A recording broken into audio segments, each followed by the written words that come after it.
Good morning सभी को। Sign education पे आप सभी का स्वागत है। आज हम डिस्कस करने वाले हैं 24 दिसंबर के करंट अफेयर के बारे में। तो आज के इंपॉर्टेंट महत्वपूर्ण सुर्खियों बने जितने भी क्वेश्चन है वो हम सारे एक साथ हम डिस्कस करने वाले हैं। तो देखो हमारे पहला क्वेश्चन क्या है, हाल ही में वस्त्र मंत्रालय ने जूट किसानों की सुविधा के लिए कौन सी एप्लीकेशन का अनावरण किया है। किस मंत्रालय ने? वस्त्र मंत्रालय ने। और जूट किसानों के लिए कौन सी एप्लीकेशन का अनावरण किया है? तो इसका आंसर हो जाएगा पाट मित्रों, यानी ऑप्शन 2 यहाँ पे हमारा करेक्ट हो जाएगा। कपड़ा मंत्रालय ने jute corporation of India JCI द्वारा पाट मित्रों ऐप लॉन्च किया है, जो किसानों के लिए महत्वपूर्ण है, जो न्यूनतम समर्थन मूल्य यानी MSP और कृषि संबंधी जानकारी प्रदान करेगा और उनके लाभों के बारे में उनको सशक्त बनाएगा। अब बात करते हैं किसान दिवस की, तो ये हमने कल भी डिस्कस किया था। 23 दिसंबर को किसान दिवस के रूप में मनाया जाता है। आगे देखो, रविंद्रनाथ टैगोर साहित्य पुरस्कार के लिए छठे प्राप्तकर्ता कौन है? कौन सा पुरस्कार है? रविंद्रनाथ टैगोर साहित्य पुरस्कार। तो अभी हाल ही में किसको मिला है? तो आंसर क्या हो जाएगा? सुकृता पॉल कुमार। क्या आंसर रहेगा? सुकृता पॉल कुमार को अभी हाल ही में रविंद्रनाथ टैगोर साहित्य पुरस्कार का ये 6वीं बार है। देखो, लेखिका और समीक्षक सुकृता पॉल कुमार को उनकी पुस्तक का नाम याद रखना, ये इंपॉर्टेंट है। Salt and paper selected poems के लिए छठे रविंद्रनाथ टैगोर साहित्य पुरस्कार से सम्मानित किया गया।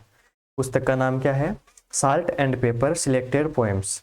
समारोह में, अब देखो, इस समारोह में 5,000 अमेरिकी डॉलर राशि और टैगोर की एक प्रतिमा और एक प्रमाण पत्र से नवाजा जाता है। तो ये भी इंपॉर्टेंट है, कभी कभी पूछ लिया जाता है। नेक्स्ट क्वेश्चन देखो, हाल ही में किस राष्ट्रीय महिला आयोग की पूर्व अध्यक्ष का निधन हुआ है? तो आंसर क्या रहेगा? आंसर हो जाएगा डॉक्टर वी मोहिनी गिरी, यानी ऑप्शन 3 यहाँ पे हमारा करेक्ट हो जाएगा। डॉक्टर वी मोहिनी गिरी, जो कि राष्ट्रीय महिला आयोग की पूर्व अध्यक्ष थी, उनका अभी हाल ही में निधन हुआ है। राष्ट्रीय महिला आयोग की पूर्व अध्यक्ष पद्म भूषण डॉक्टर वी मोहिनी गिरी का 86 वर्ष की आयु में मंगलवार को निधन हो गया। महिलाओं के अधिकारों के क्षेत्र में उनके प्रयासों के लिए उन्हें 2007 में पद्म भूषण से सम्मानित किया गया था। ये भी इंपॉर्टेंट फैक्ट है, यहाँ पे याद रखना। आगे देखो, डॉक्टर गिरी 1995 से 1998 तक राष्ट्रीय महिला आयोग के अध्यक्ष के रूप में उन्होंने कार्य किया था। नेक्स्ट है, हाल ही में किस हवाई अड्डे को यूनेस्को ने सबसे खूबसूरत हवाई अड्डों में मान्यता दी है? तो इसका आंसर क्या हो जाएगा? आंसर रहेगा बेंगलुरु हवाई अड्डा, यानी ऑप्शन 2 हमारा यहाँ पे करेक्ट हो जाएगा। मेरे को ये बताओ, बेंगलुरु हवाई अड्डे को हम किस नाम से जानते हैं? देखो, यूनेस्को के प्रिक्स वर्सेल्स 2023 की हाल ही घोषणा में बेंगलुरु का केम्पेगौड़ा अंतर्राष्ट्रीय हवाई अड्डा, ये नाम याद रखना, केम्पेगौड़ा अंतर्राष्ट्रीय हवाई अड्डा टर्मिनल 2 यानी T2 दुनिया के सबसे खूबसूरत हवाई अड्डों में से एक के रूप में मान्यता प्राप्त की है। यानी वहाँ जो केम्पेगौड़ा अंतर्राष्ट्रीय हवाई अड्डा उसका जो टर्मिनल 2 है उसको खूबसूरत हवाई अड्डों में मान्यता मिली है। आगे देखो, प्रसिद्ध फैशन डिजाइनर अली साहब की अध्यक्षता में विश्व न्यायाधीशों के पैनल ने इस मान्यता का अनावरण किया और T2 को इस तरह की सम्मानित मान्यता से सम्मानित एक भारतीय हवाई अड्डे के रूप में चिन्हित किया। तो यहाँ पे इंपॉर्टेंट बन जाता है ये। आगे देखो, यह वैश्विक स्वीकृति अंतर्राष्ट्रीय स्तर पर असाधारण डिजाइन और वास्तुशिल्प प्रतिभा के प्रति हवाई अड्डे के समर्पण को रेखांकित करती है, यानी उसकी डिजाइन और वास्तुशिल्प के लिए इनको ये सम्मान मिला है। नेक्स्ट क्वेश्चन देखो, हाल ही में गणतंत्र दिवस 2024 के मुख्य अतिथि किस देश के राष्ट्रपति होंगे? तो इसका आंसर क्या रहेगा? फ्रांस के राष्ट्रपति, यानी ऑप्शन 4 हमारा यहाँ पे करेक्ट हो जाएगा। यानी भारत के अंदर गणतंत्र दिवस पर हर साल किसी न किसी मतलब विदेशी को यहाँ पे मुख्य अतिथि के रूप में इनवाइट किया जाता है। तो इस बार कौन रहेंगे? फ्रांस के राष्ट्रपति। नाम क्या है इनका? देखो, वर्ष 2024 में 75वें गणतंत्र दिवस समारोह में मुख्य अतिथि के रूप में फ्रांस के राष्ट्रपति इमैनुएल मैक्रों शामिल होंगे। इससे पहले मैक्रों ने पेरिस में आयोजित बेस्टाइल डे परेड में शामिल होने के लिए पीएम मोदी को विशिष्ट अतिथि के रूप में आमंत्रित किया था। इसके साथ ही PM Modi Bastille day parade में विशिष्ट अतिथि बनने वाले दूसरे प्रधानमंत्री बन गए। और इनसे पहले कौन बने थे? तो आंसर रहेगा मनमोहन सिंह, जो कि पहले अतिथि के रूप में वहां पे शामिल हुए थे। आगे देखो, हाल ही में किस देश ने ओपेक संगठन को छोड़ दिया है? तो इसका आंसर क्या रहेगा? अंगोला। यानी ऑप्शन 3 हमारा यहाँ पे करेक्ट हो जाएगा। अंगोला ने अभी ओपेक संगठन को छोड़ दिया। देखो, अफ्रीका के दूसरे सबसे बड़े तेल उत्पादक देश अंगोला ने मतभेदों के कारण ओपेक से हटने की घोषणा की है।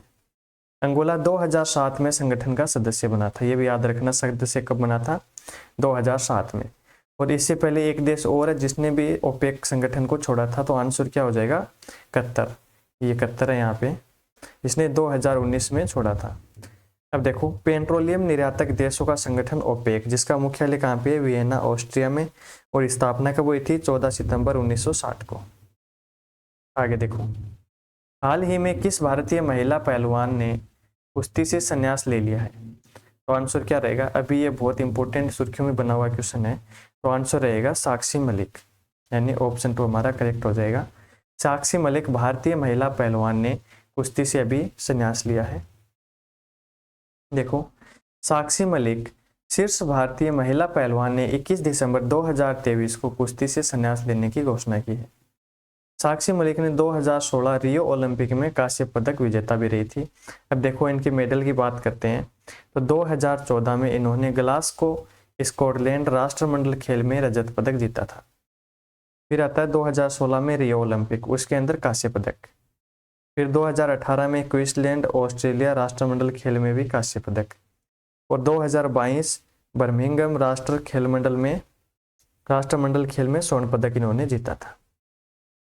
आगे देखो, खेलो इंडिया यूथ गेम का 6ठा संस्करण किस राज्य में आयोजित किया जाएगा? तो इसका आंसर क्या रहेगा? तमिलनाडु, यानी ऑप्शन 3 हमारा यहाँ पे करेक्ट हो जाएगा। खेलो इंडिया यूथ गेम का 6ठा संस्करण तमिलनाडु में 19 से लेके 31 जनवरी 2023 तक आयोजित किया जाएगा। तमिलनाडु के 4 शहर हैं, चेन्नई, त्रिची, मदुरै और कोयम्बटूर में इसका आयोजन होगा। खेलो इंडिया यूथ गेम के पिछले 5 संस्करण कहाँ कहाँ पे हुए थे? देखो, दिल्ली, पुणे, गुवाहाटी, पंचकुला और भोपाल में आयोजित किए गए थे। खेलो इंडिया यूथ गेम 2023 का आयोजन मध्य प्रदेश में किया गया था, जिसमें पहला स्थान महाराष्ट्र, दूसरा हरियाणा और तीसरा मध्य प्रदेश ने प्राप्त किया था। तो आज हमने जितने भी सारे के सारे क्वेश्चन बने हुए थे सुर्खियां, वो हमने डिस्कस कर लिए। अगर क्लास पसंद आई तो लाइक करना और चैनल को सब्सक्राइब करना। Thank you.